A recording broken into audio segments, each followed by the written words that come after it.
prochiko wantiere koda kembe mago madero ma praboro magin commercial. 290 gin mago mag gin non commercial mano moting'o mbalarianya, TVETs kachiel koda kata ute mag thieth koda kembe maloso pie pacho kae.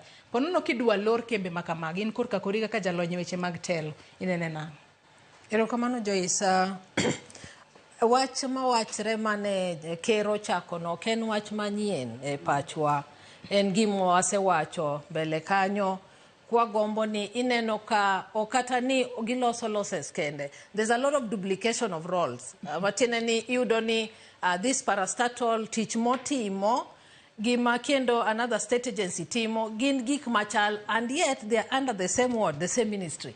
Matine ni you'll not feel the effectiveness mar gima ngani timo nikech ma agency ni timo nikech ngama chielo be timo the same thing.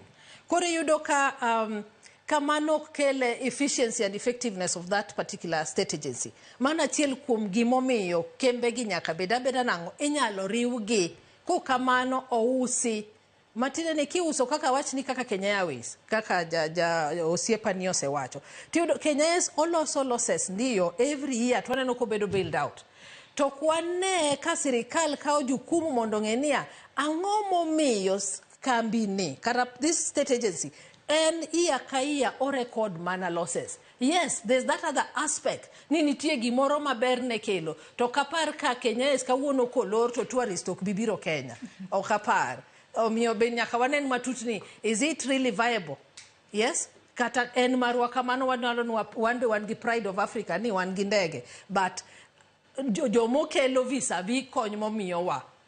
Can we equate? Absolutely not. Nekech at the same time kineno kata gimoro kaka Kenya Airways awuoyo Kenya Airways nekech mano industry mara kaka in tourism tanyalo wacho ni instead of use to let it be privatized mondo mi wa kony to improve even its efficiency a service delivery motimo ne jo Kenya nekech oloso losses tiyudo ka giyawo kuonde ma gidhiebe motimre nade mang'eny to ang'i expand nade ka every year then it means there's false reporting. Gima gitimo nade gitimo. Omiyo sirikal kato bedo ni yes en gima osewachi ni mondo wa kembe moko lor kata bed merged tibo ni one is what I've talked about duplication especially in improving efficiency and saving money for the government. Onego beni nitie kata miloro kata king'ia ministry mar energy mo wacho no.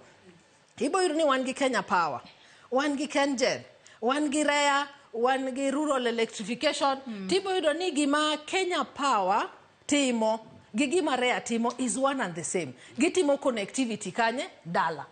So then why can't you take REA mondo bede buo Kenya Power and lighting? Because Kenya Power cha ematimo kata last mile connectivity. To REA bende dhi kacha ni wambe wadwa timo connectivity. So there's a lot of duplication and that will save the government a lot of money. Nekechi yudo ni kacha ne Kenya Power sedhiye jo REA bende ochako dok mana kanye ochako dok mana Homa Bay achiel no endo. So that one will save the money.